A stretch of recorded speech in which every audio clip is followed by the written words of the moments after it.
Good morning. It is a real joy to be with you today. I'm Elke Edwards. I am the founder of Ivy House. Ivy House are experts in leadership and talent development. What we do at Ivy House is we ignite the power of the human being to deliver organizational change. And we have the privilege of working with some incredible clients, many of whom I know are here today. I'm just going to mention just a few: Jag Land Rover, Mitsubishi, M&S, L'Oreal, and so many more. What are we going to cover today? We're going to cover three things. We're going to cover why wellbeing matters. That's going to be a bit of a whistle-stop talk because I know I don't need to educate you guys on that.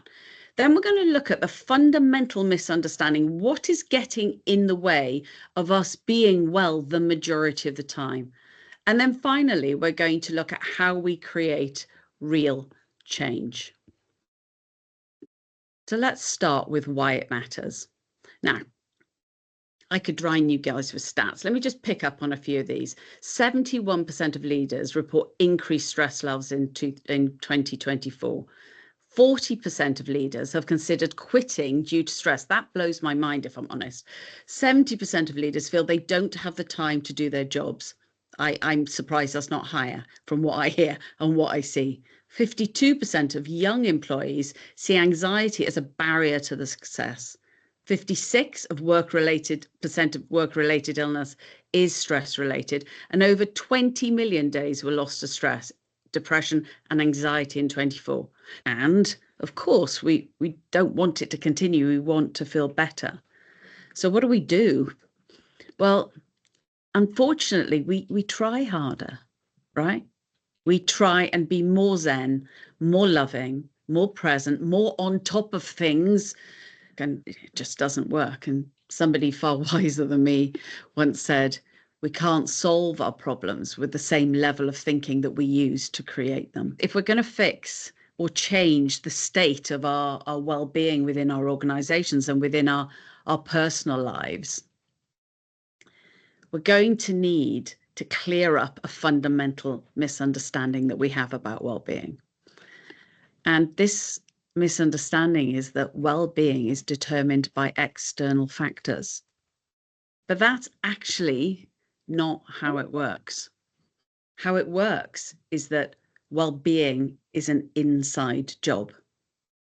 So let me explain. When I say your well-being is an inside job, I mean being well is innate. It's preloaded in us as human beings. We are, in the vast majority of cases, born well, and we're born with the innate wisdom and the inner guidance system to stay well. So imagine, for example, you cut your hand, right? So as human beings, as adults, we might wash it a bit, put a plaster on it. But we don't need to overthink. We don't need to go, body, send the right hormones and chemicals to the cut on my hand. Your body just knows what to do to heal.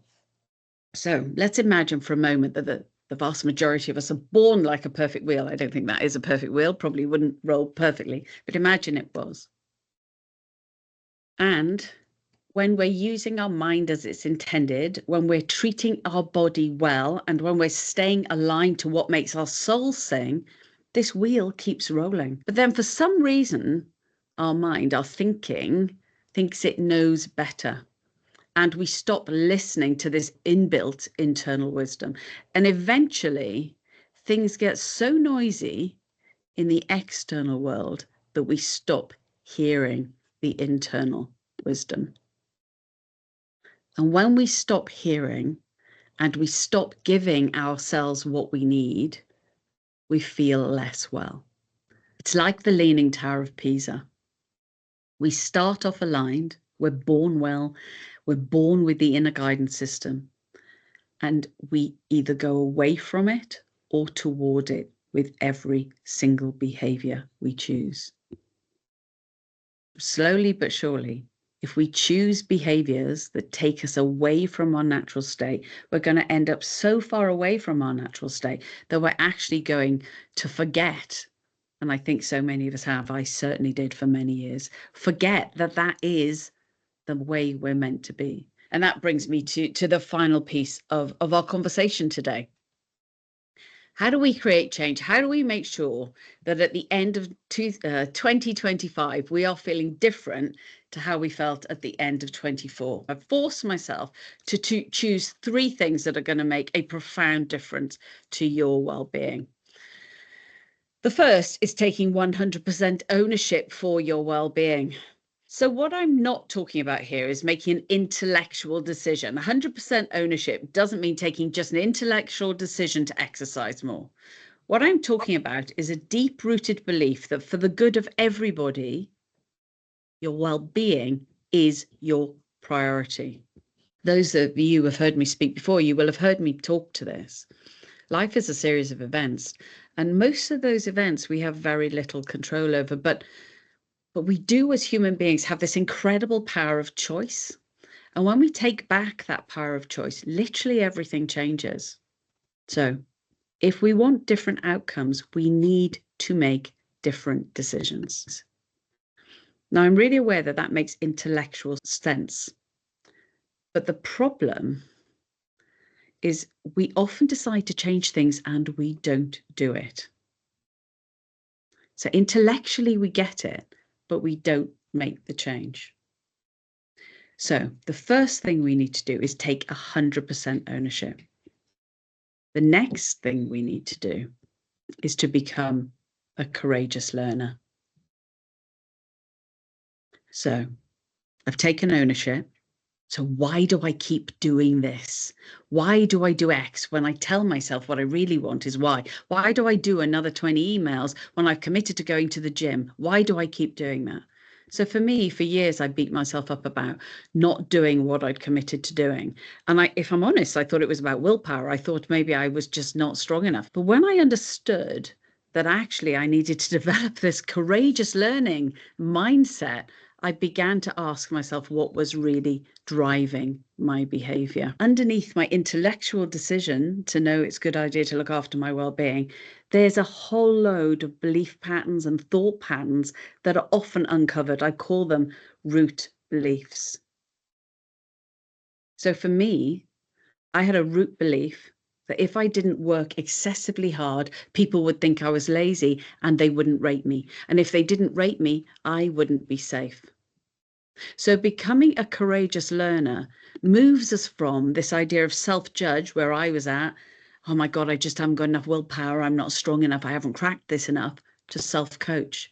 It's moving from this idea of judgment to discovery. And we start to ask far more important questions like, what's really driving my behavior here? Carl Jung once famously said, until you make the unconscious conscious, it will direct your life and you will call it fate. I could not agree more. When we're struggling with something, we need to get even more curious. One of the easiest ways to do that is the third recommendation I want to make to you, which is to cultivate a quiet mind, which takes us right back to where we started. Because when we cultivate a quiet mind, we get access to our innate wisdom. The answer is not to think more. God, just learning to switch off that thinking, right? The answer is not to Google it. Ask Google, how do I understand why I'm not changing?